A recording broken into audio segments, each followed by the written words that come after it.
안녕하세요. 잡시광입니다. 최근 대만과 중국 사이에 전쟁 직전의 상황이 연출되고 있습니다. 중국에서는 식량을 비축하라는 지시까지 나오면서 전쟁설이 돌고 있을 정도인데요. 사우스차이나 모닝포스트에 따르면 최근 중국 상무부는 지방정부에 비상사태 필요를 충족하기 위해 야채, 가금류 등 일용품을 비축하라는 통지서를 발송했다고 합니다. 또 중국 상무부는 사람들이 올 겨울부터 내년 봄까지 필수품을 공급받을 수 있도록 조치를 취하라고 촉구했는데요. 이 때문에 현재 중국인들 사이에서는 많은 이야기가 돌고 있습니다. 중국 당국은 감염병 사태에도 물품 비축을 말하지 않았는데 대만과 긴장이 고조된 지금의 상황에서 의미심장한 조치를 내렸기 때문입니다. 뿐만 아니라 온라인상에서는 중국 인민무장부와 관련한 유언비어가 확산해 한바탕 혼란이 빚어지기도 했습니다. 한 인민무장부 이름으로 유포된 문자 메시지에 예비역들은 언제든 소집에 응할 수 있도록 대비하라는 내용이 담겨 전쟁이 나는 것이 아니냐는 소란이 일어난 겁니다. 이후 인민무장부가 해당 메시지를 배포하지 않았다고 밝히면서 사건은 일단락됐는데요. 단순 해프닝이었지만 이렇게 중국 내에서는 전쟁에 대한 불안감이 여전히 가시지 않고 있습니다. 이런 와중에 최근 대만을 처음 방문한 EU 의회 대표단이 대만을 하나의 국가로 인정하겠다는 소식이 들려왔습니다.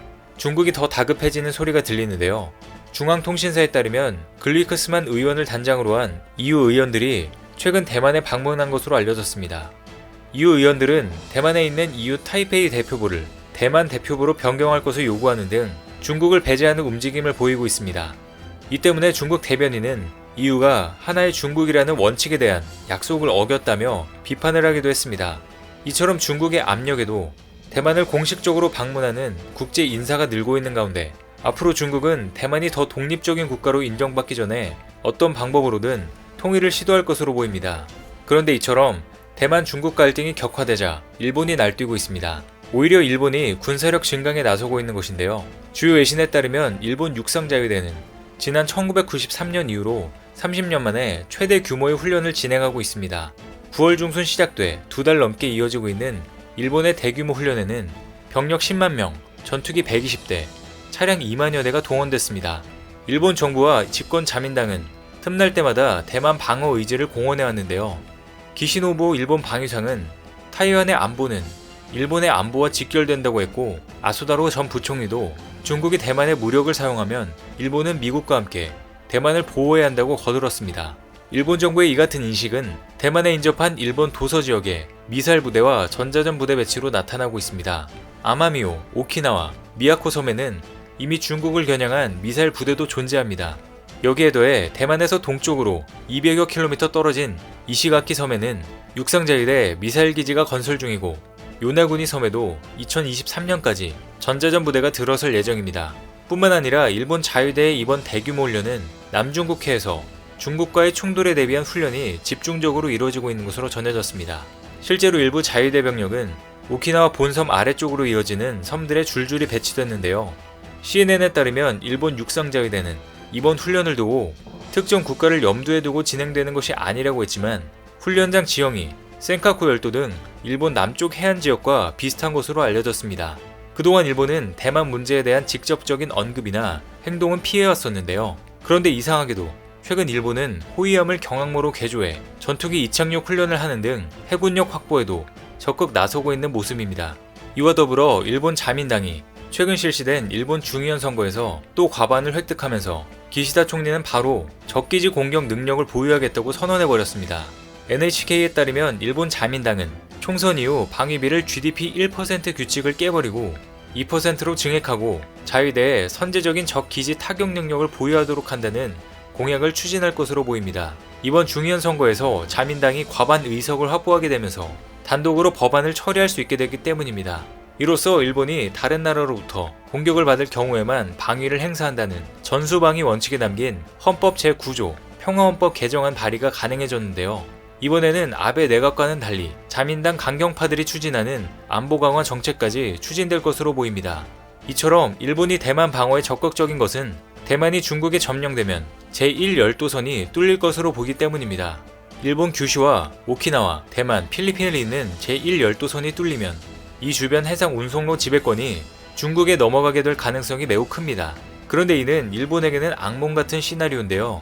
일본은 석유, 천연가스 등 에너지원을 대부분 수입에 의존하고 있는데 전체 물량의 7에서 80%가 대만과 필리핀 사이에 해협을 통해 들어오고 있습니다.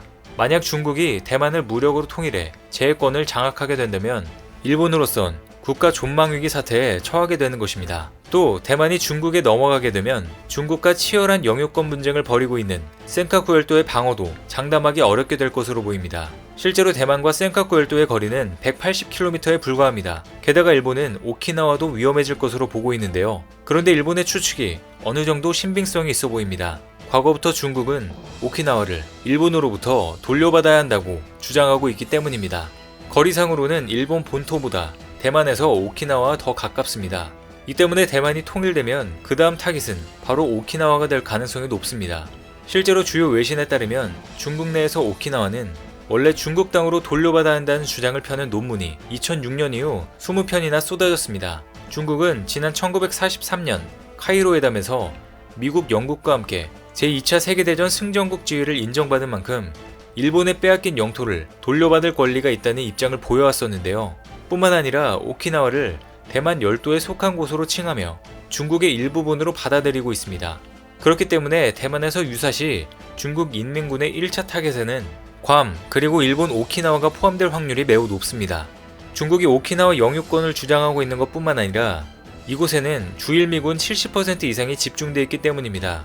또한 대만 유사시 가장 신속히 개입할 수 있는 위치에 오키나와 미군 기지는 대만 사태와 분리해 생각할 수가 없습니다.